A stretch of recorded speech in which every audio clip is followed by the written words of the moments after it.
সেদিনও আমার খারাপ লাগেনি যেদিন আমার ছাত্রী আমার গালে একটা থাপ্পড় মেরে বলছিল, আপনার মতো একজন মানুষ কখনো আমার শিক্ষক হওয়ার যোগ্যতা রাখে না। আপনি কি করে পারলেন নিজের ছাত্রীর বুকে হাত দিতে? লজ্জা করলো না আপনার?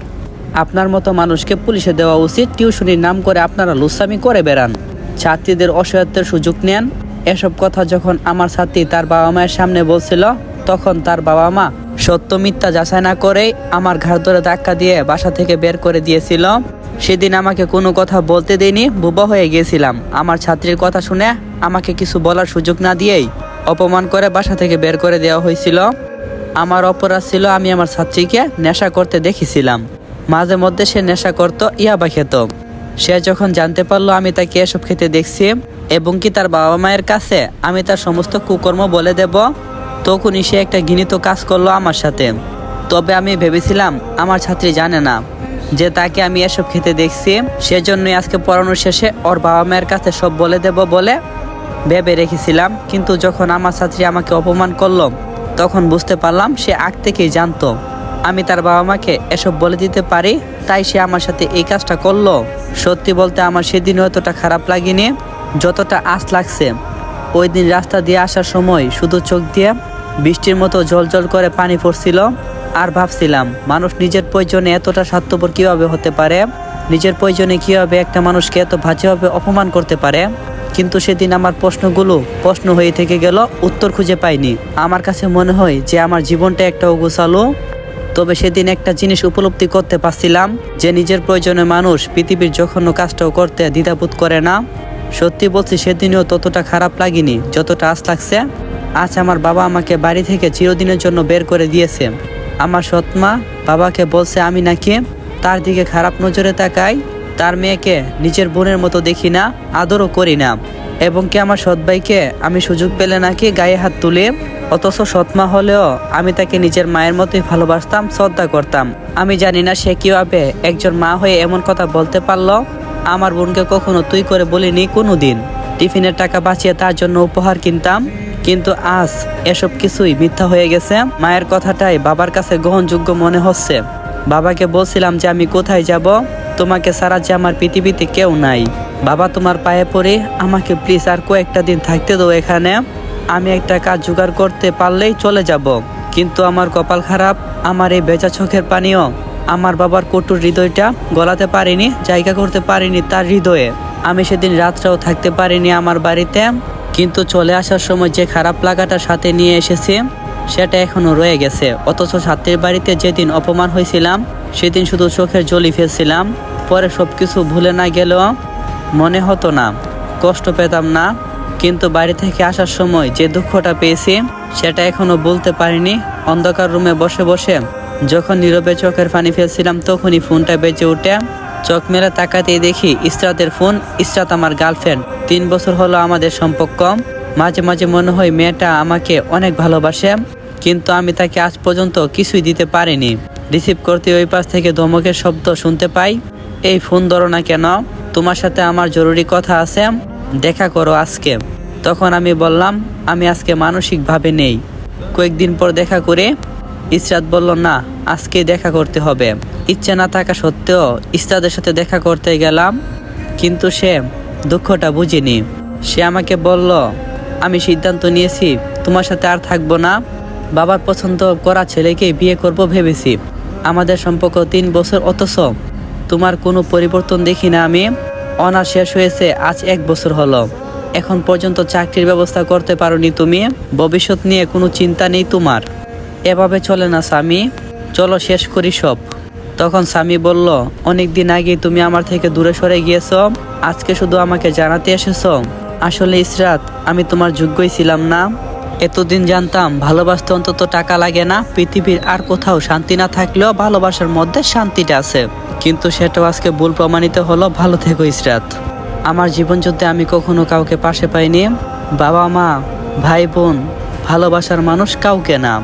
দুবেলা দুমুঠো খাবার আর রাতে একটু শান্তিতে বালিশে মাথা রাখার জন্য একটা চাকরি জোগাড় করছিলাম। কিন্তু একসময় বুঝলাম এই পৃথিবীতে শুধু শান্তিতে বেঁচে থাকার জন্য টাকা দরকার হয় না, বরং ভালোভাবে মরার জন্য হলেও টাকাটা দরকার হয়। তখনই নিজেকে নিজে প্রশ্ন করলাম, এই স্বামী তোকে অনেক বড় হতে হবে, অনেক বড়। আসসালামু আলাইকুম। তো অগোছালো জীবন গল্পের প্রথম পর্ব এখানে শেষ করলাম। যদি পরবর্তী পর্ব লাগে তো বেশি বেশি কপি লিঙ্ক আর শেয়ার কইরো। আশা করি পরবর্তী গল্পের পার্টগুলা খুব তাড়াতাড়ি দিয়া দেবো তুমগো মাঝে। আর তোমরা যারা যারা চাইতেছো ভাই অহনা গল্পটা কবে দিবা, সিজন 2 কবে নিয়ে আইবা, তুমগোর উদ্দেশ্যে আরেকটা কথা কইতাছি, আমার কিছুদিন সময় দাও, খুব তাড়াতাড়ি তুমগো মাঝে অহনা গল্পের সিজন 2টা ইউটিউবে নিয়ে আমো। তো ভালো থাইকো সবাই, আর নিজেকে খেয়াল রাখো। আল্লাহ হাফেজ। নিজের মনকে শক্ত করলাম, শুনছি কষ্টের পরে নাকি সুখ আসে। অনেক কষ্টে একটা চাকরি জোগাড় করে, কিন্তু যে লোকটা আমাকে চাকরি দিয়েছে তার একটা শর্ত ছিল, তার একটা মেয়ে আছে, তাকে বিয়ে করতে হবে। মেয়েটার নাম হলো আদিবা, একটু জেদি টাইপের, তবে মনটা অনেক সুন্দর। তবু আমি প্রথমে রাজি হতে চাইনি, কারণ আমি চাই না আমার মতন একাকী একজন মানুষ বিরক্তকর মানুষের সাথে কেউ জড়িয়ে নিজের জীবনটা নষ্ট করুক। শেষমেশ বিয়েটা করে ফেলি। আমি বিয়ে করাতে অফিসের সবাই অনেক বেশি খুশি হয়েছিল। অনেক দিন যাওয়ার পর আমার মনে হলো একাকিত্ব জীবনে হয়তো সমাপ্তি হতে চলছে। অনেক আশা নিয়ে স্বপ্ন নিয়ে বাসর ঘরে ঢুকছিলাম, কিন্তু বাসর ঘরে ঢুকার পর বুঝতে পারি এই পৃথিবীতে কিছু কিছু মানুষ আছে যারা সারা জীবন একা থাকার ভাগ্য নিয়ে জন্মায়। মৃত্যুর আগ পর্যন্ত তাদেরকে একা থাকতে হয়। সেই সব মানুষগুলোর মধ্যেও আমি হয়তো একজন। আদিবা বলল, আপনি আমাকে স্পর্শ করবেন না আমার অনুমতি ছাড়া। আমি বললাম, কেন? আমরা তো বিয়ে করছি, আপনি তো আমার বউ, তাহলে স্পর্শ করতে পারবো না কেন? তখন আদিবা বলল, কারণ আমি আপনাকে নিজের স্বামী হিসাবে মানিনি। বাবা মায়ের কথা রাখতে গিয়ে আপনাকে বিয়ে করছি। আব্বু বলছে আপনি নাকি পৃথিবীর সবথেকে ভালো ছেলে, আপনার মতো ছেলে নাকি পৃথিবীতে দুইটাও নাই, সেজন্য বাবা আমাকে আপনার সাথে বিয়ে দিয়েছেন। বয়ফ্রেন্ড ছিল না যে পালিয়ে যাব। বাধ্য হয়ে বাবার দিকে তাকিয়ে বিয়েটা করে ফেলি। তবে আপনাকে আমার পছন্দ হয় না, আপনি আমাকে ধরলে আমি চিৎকার করব। আমি বললাম, আমি সবার কাছে অপছন্দনীয়, আপনার কাছে পছন্দনীয় হওয়ার কোনো কারণই নেই। তবে ভয় নেই, আমি আপনাকে ধরব না। আপনি এখানে আপনার নিজের ইচ্ছা মতোই থাকবেন, কেউ কিছু বলবে না। আমি বাইরে গিয়ে ঘুমাচ্ছি, অনেক রাত হয়েছে, আপনিও ঘুমিয়ে পড়ুন। আজ আবার খুব কাঁদতে ইচ্ছে করছে, তবুও নিজেকে অনেক বড় অপরাধী মনে হচ্ছে, কারণ শুধু শুধু একটা মেয়ের জীবন নষ্ট করলাম। মেয়েটা আমাকে চাই না, তাকে আমি বিয়ে করলাম। কি দরকার ছিল বিয়ে করার? একাই তো ভালো ছিলাম। যখন এসব ভাবছিলাম তখন প্রায় 12টা বাজে। আদিবা ওইদিকে ঘুমাচ্ছে। ঠিক সে সময় আমার পত্তনের ফোন আসে।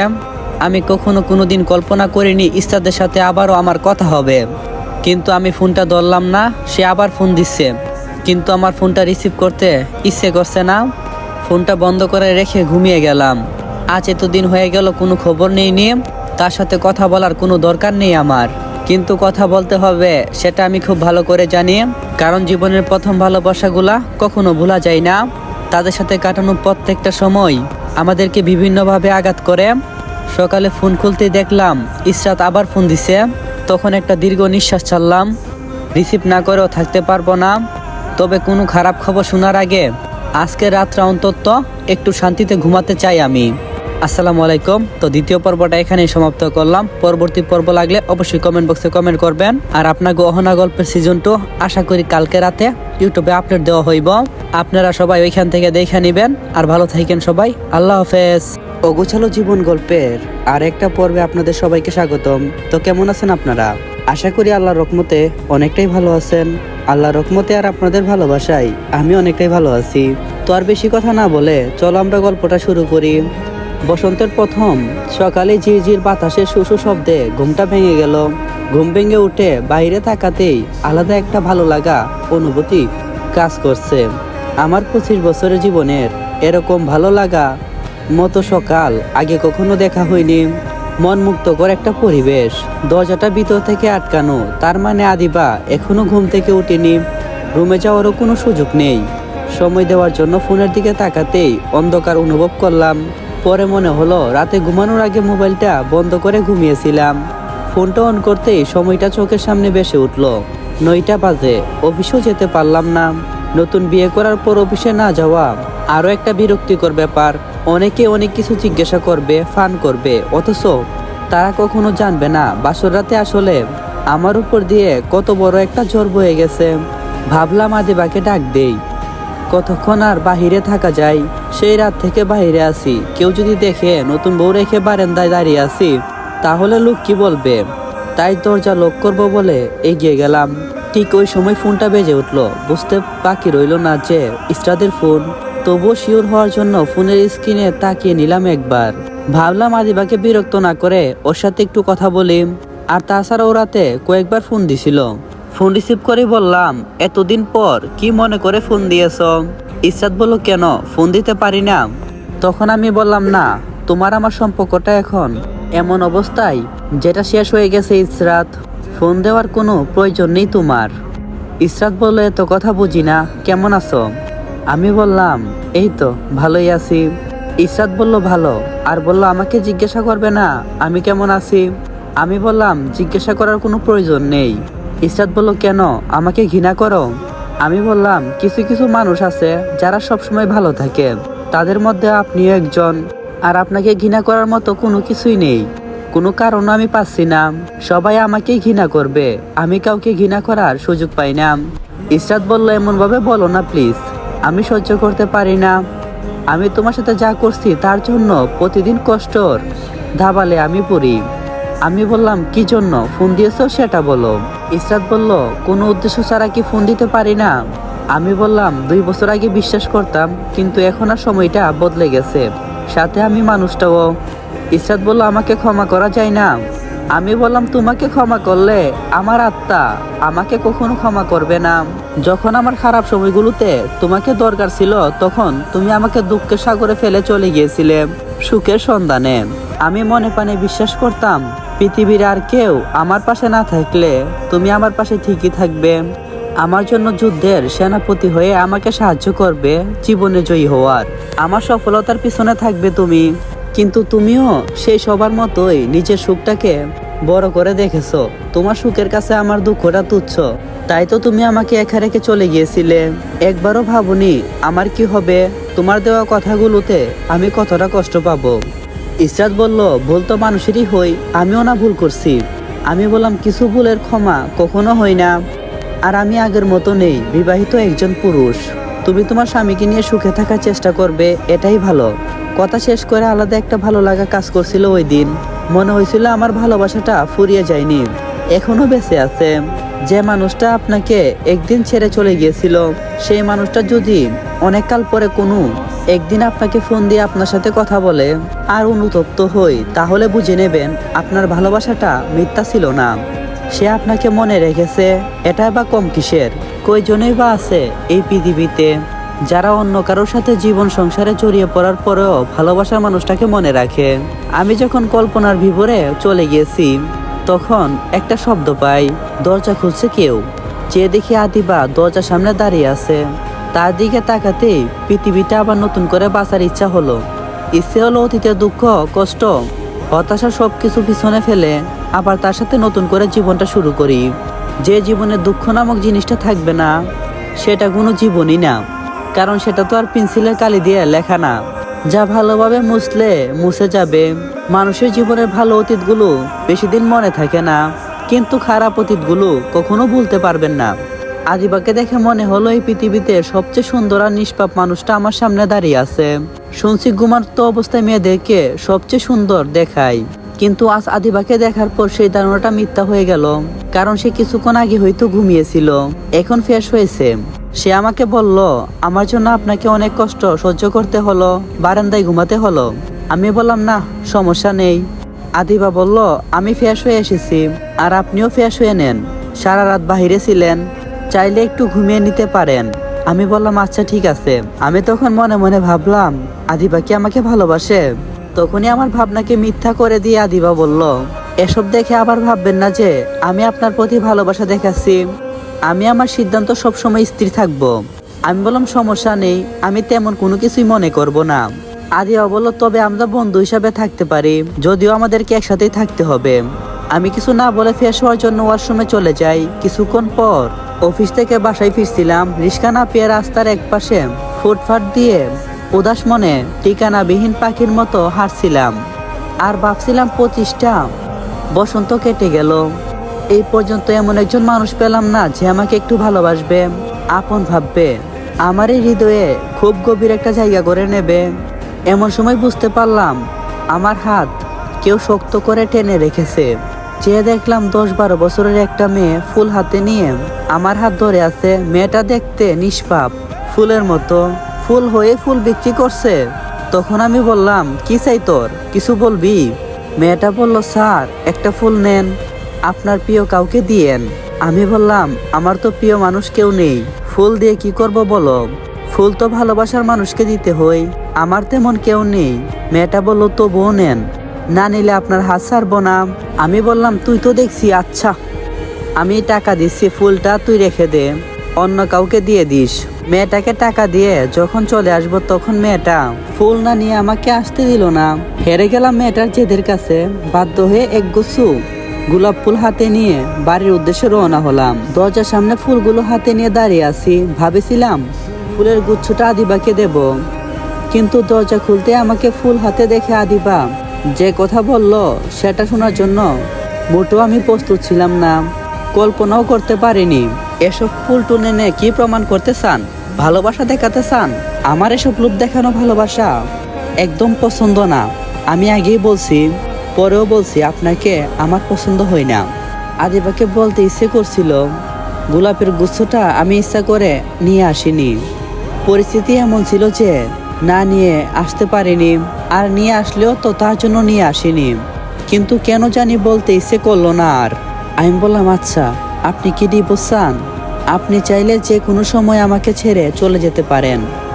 আমার মনে হচ্ছে আপনি আমাকে খুব একটা বেশি অপছন্দ করেন। আদিবা বলল, অপছন্দ করি, কিন্তু ডিভোর্স কথাটা আমার সামনে কখনো বলবি না। আমি বললাম, কেন? এটাই তো আপনার জন্য ভালো, আমার সাথে থেকে আপনার জীবনটা নষ্ট না করে অন্য আরেকজনের সাথে নিজের জীবনটা সুন্দর করে গুছিয়ে নিতে পারবেন। সুন্দর একটা সংসার হবে আপনাদের, যাকে আপনার ভালো লাগে, যাকে আপনার পছন্দ হয় তার সাথেই। আদিবা বলল, এটা আমি কখনো পারবো না, বাবা যতদিন বেঁচে আছেন ততদিন এটা সম্ভব না। তবে আমার স্টাডি শেষ হলে কিছু না কিছু করব, ততদিন পর্যন্ত আমি আপনার সাথেই থাকব। আমি কিছু না বলে বিছানা পেতে শুয়ে পড়ি। আজ কিছুদিন হলো ঠিকমতো ঘুমাতে পারছি না। মধ্যরাতে যখন ঘুম থেকে জাগা পাই তখনই দেখি আমার ভিতরে থাকা অনুভূতিরা ঘুমরে ঘুমরে কাঁদছে। জানি না এভাবে আর কতদিন কাঁদতে হবে, হয়তোবা মৃত্যুর আগ পর্যন্ত।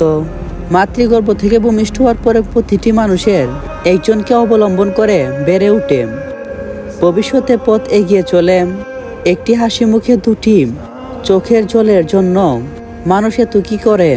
মায়ের মুখে হাসি, বাবার ভালোবাসা, প্রিয়জনের অনুপ্রেরণা, কোনো কিছুই পাইনি আমি ভবিষ্যতের দিকে এগিয়ে গিয়েছি নিতান্তই প্রকৃতির নিয়মে। আমি আজকে যে অবস্থানে আছি এটা সব কিছু প্রকৃতির অবদান। আমি ভেবেছিলাম আদিবা কোনো একদিন আমাকে বুঝবে, ভালোবাসবে, আমাকে বুকে টেনে নেবে, আদর করবে। পৃথিবীর যত রকম আদর আছে সব রকম আদর, কিন্তু সেই দিনটা হয়তো আমার জীবনে কখনো আসবে না, কারণ আমি জানি সুখ নামক বস্তুটা আমি কখনো উপলব্ধি করতে পারবো না। বাইরে কি সুন্দর ঝুম বৃষ্টি হচ্ছে, খুব করে লোভ হচ্ছে আদিবাকে নিয়ে বাইরে যেতে, বৃষ্টিতে ভিজতে, কিন্তু সেই ভাগ্যটা কি আমার বিধাতা দিয়েছে? কিন্তু স্বপ্ন দেখতে মানা নেই। এই পৃথিবীতে কত মানুষ প্রতিনিয়ত স্বপ্ন দেখে যাচ্ছে, কজনেরই স্বপ্ন পূরণ হয়েছে, হয়তো বা আমারটাও হবে না। তবে স্বপ্ন দেখা তো কেউ বন্ধ করেনি, আমিও তো দেখতে পারি। আর এদিকে আদিবা জানলার পাশে বসে প্রকৃতির লীলা খেলা দেখছে। হঠাৎ লক্ষ্য করলাম এক ঝলক দমকা বাতাসের সাথে কিছু বৃষ্টির ছিটে এসে আদিবাকে আলিঙ্গন করলো। আদিবার শাড়ি পরছিল, আকাশি রঙের শাড়ি, শাড়িটা কাঁধ থেকে পড়ে গেছে। আমি লজ্জায় মুখটা ঘুরিয়ে নেই, অথচ তার সমস্ত সবকিছুতে আমারই অধিকার, কিন্তু সেটা ভবিষ্যতে হবে না। নিজের মান সম্মান, অপমান, লজ্জা, সংকোচ সবকিছু পিছনে ফেলে আদিবাকে সেদিন বলছিলাম, আমার সাথে বৃষ্টিতে ভিজবেন? আমার খুব ইচ্ছে। প্রবল বৃষ্টির মধ্যে গভীর মৌনতায় কেউ আমার হাত ধরে থাকবে, তাকে নিয়ে বৃষ্টিতে ভিজবো। তখন সে একটু চুপ করেছিল, তারপর সে বলছিল, গভীর মমতায় কারো হাত ধরে বৃষ্টিতে ভেজার জন্য ভালোবাসার প্রয়োজন, মনের মিল দরকার। চাইলে তো একজনের হাত ধরে বৃষ্টিতে ভেজা যায় না। আর আমার আর আপনার মধ্যে সেরকম কিছুই নেই। আর তাছাড়া যে মানুষটাকে আমার ভালো লাগে না, পছন্দ হয় না, সেই মানুষটার হাত ধরে আমি কখনো বৃষ্টিতে ভিজবো না। আপনার ইচ্ছে হলে আপনি ভিজুন, আমি আপনার সাথে হাত ধরে তো দূরে থাক, একসাথে কখনোই না। সেদিনও আমি কোনো কথা বলিনি, চুপ করে সব শুনছিলাম। তারপর একাকিত্ব জীবনের অভিশাপ নিয়ে বৃষ্টির মাঝে নিজেকে ভিলিয়ে দিয়েছিলাম। ভেবেছিলাম কাঁদতে কাঁদতে চোখের জল নামক পবিত্র বস্তুটা অনেক আগেই তো শুকিয়ে গিয়েছে। কিন্তু সেদিন যখন আমার এই বেহায়া চোখগুলো অনবরত কাঁদছে, তখন বুঝেছিলাম মানুষের চোখের পানি কখনো ফুরায় না, সময় বুঝে ঠিকই কাঁদা যায় অনন্তকাল। আমিও সেদিন কাঁদেছিলাম, খুব করে কাঁদছিলাম। সেদিন আমার কান্নাটা কেউ দেখতে পায়নি, বৃষ্টির সাথে ধুয়ে গিয়েছিল আমার সব নোনা জল। আসসালামু আলাইকুম। তো পার্ট 1 এখানেই শেষ করলাম ও গোচালো গল্পের। যারা যারা চ্যানেলে নতুন অবশ্যই চ্যানেলটা সাবস্ক্রাইব করো, আর গল্পটা ভালো লাগলে অবশ্যই তোমার মূল্যবান মতামতটা কমেন্টে জানাইও। আশা করি গল্পটা 1 সপ্তাহের ভিতরে কভার দিয়ে দিমু, তারপর তুমগো মাঝে নিয়ে আসমু অহনা গল্পের সিজন 2। তো ভালো থেকো সবাই, আল্লাহ হাফেজ, নিজেকে খেয়াল রাখো, দেখা হবে পরের পর্বে।